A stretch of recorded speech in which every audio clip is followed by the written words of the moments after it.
Alas Roban. Mari kita mulai dari jalur Pantura, tepatnya di Alas Roban, Kabupaten Batang. Jika tempat ini terasa berat dan kelam, itu karena sejarahnya memang berdarah. Keangkeran Alas Roban lahir dari kekejaman era kolonial Belanda. Pada tahun 1808, Gubernur Jenderal Daendels memerintahkan pembelahan hutan perawan ini untuk proyek Jalan Raya Pos atau De Groot Posweg. Ratusan, bahkan ribuan pekerja paksa pribumi tewas karena kelelahan, kelaparan, dan wabah malaria. Jasad mereka tidak dimakamkan dengan layak, melainkan dibiarkan begitu saja di sela-sela akar pohon jati. Tragisnya lagi, pada era 1980-an, hutan ini kembali menjadi saksi bisu ketika dijadikan salah satu lokasi pembuangan jasad para korban operasi penembak misterius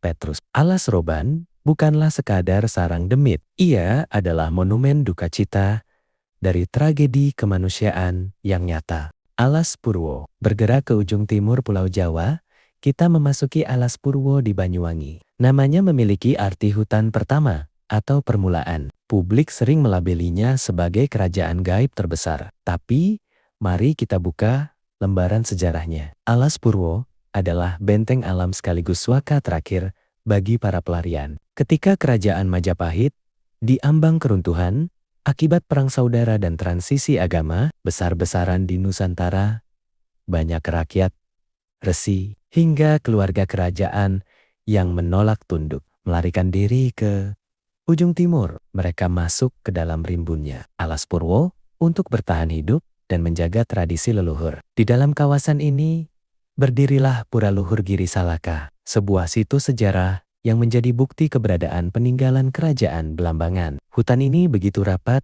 dan nyaris tak tersentuh selama berabad-abad, menjadikannya lokasi persembunyian yang sangat sempurna dari kejaran musuh. Alas Mantingan, bagi kamu yang sering melakukan perjalanan darat dari Solo menuju Surabaya, pasti akan melewati rimbunnya pohon jati di Alas Mantingan, sering dicap sebagai jalur maut, karena banyaknya kecelakaan yang dihubungkan dengan hal mistis.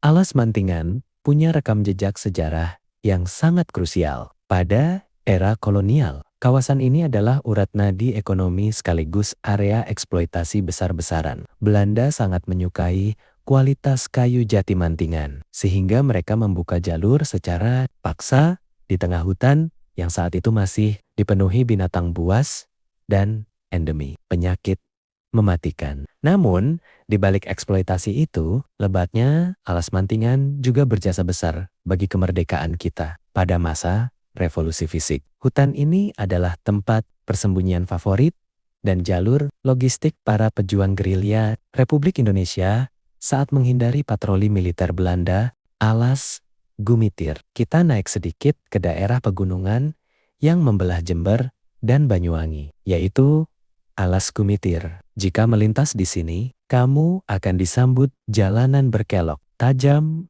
yang dikelilingi jurang dan pepohonan raksasa. Tapi, mahakarya sejarah paling berharga di kawasan ini tersembunyi di bawah tanahnya. Terowongan kereta api Merawan dibangun oleh pemerintah Hindia Belanda antara tahun 1901 hingga 1902. Proyek terowongan dan rel di Alas Gumitir ini memakan banyak sekali korban jiwa. Para pekerja pribumi dipaksa menembus perut gunung dengan alat seadanya. Tidak hanya itu, sejak zaman Foch, hutan Gumitir telah disulap menjadi hamparan perkebunan kopi raksasa yang dikelola dengan tangan besi. Kelelahan, siksaan, mandor, dan penyakit mematikan membuat banyak pekerja yang tidak pernah kembali ke keluarganya. Alas Lali Jiwo bagi para pendaki Gunung Arjuno. Nama Alas Lali Jiwo yang berarti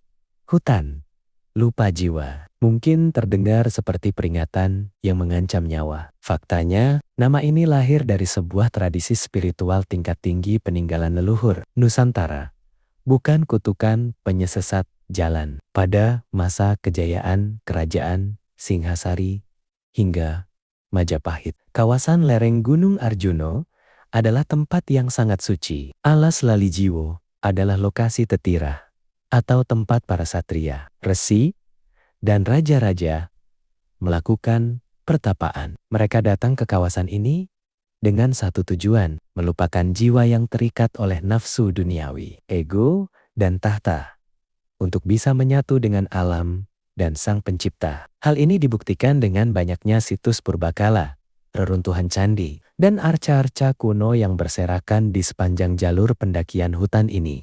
Alas Bonggan. Di Kabupaten Blora, terdapat hamparan hutan jati yang luar biasa luas bernama Alas Bonggan. Tempat ini sering viral di berita karena fenomena aneh, bus atau truk besar yang tiba-tiba tersasar masuk ke tengah hutan tanpa jejak jalan aspal. Banyak yang menyebut kawasan ini sebagai kota vape, padahal secara historis Alas Bonggan adalah epicentrum industri perkayuan sejak era Foch.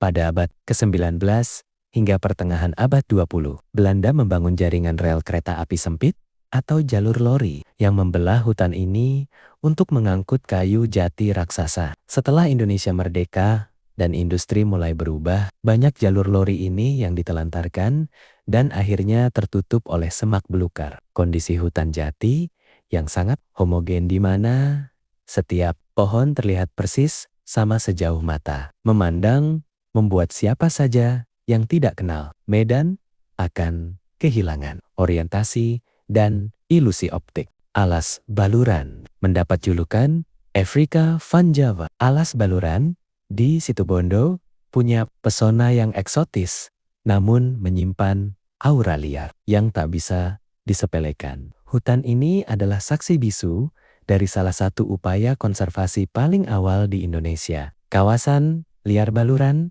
sudah menarik perhatian sejak tahun 1928 ketika seorang pemburu asal Belanda bernama A. Harry Ludibur menyadari betapa pentingnya menjaga wilayah ini dari perburuan liar. Alih-alih merusaknya, pemerintah kolonial akhirnya menetapkan Baluran sebagai Suaka Marga Satwa pada tahun 1937.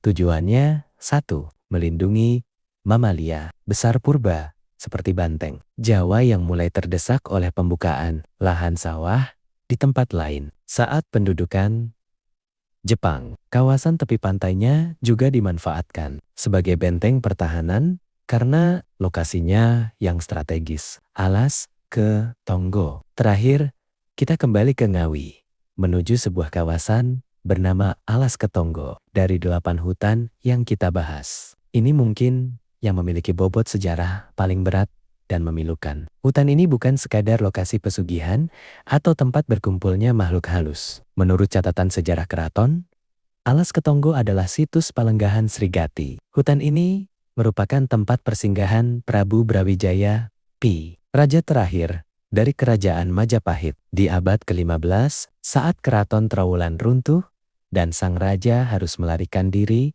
menuju Gunung Lawu. Di hutan inilah beliau beristirahat. Di tempat ini pula sejarah mencatat bahwa Prabu Brawijaya kelima melepas jubah kebesarannya dan meletakkan mahkotanya sebelum akhirnya melanjutkan perjalanan untuk melakukan moksa. Oleh sebab itu, Alas Ketonggo sangat dihormati dan disakralkan oleh masyarakat adat.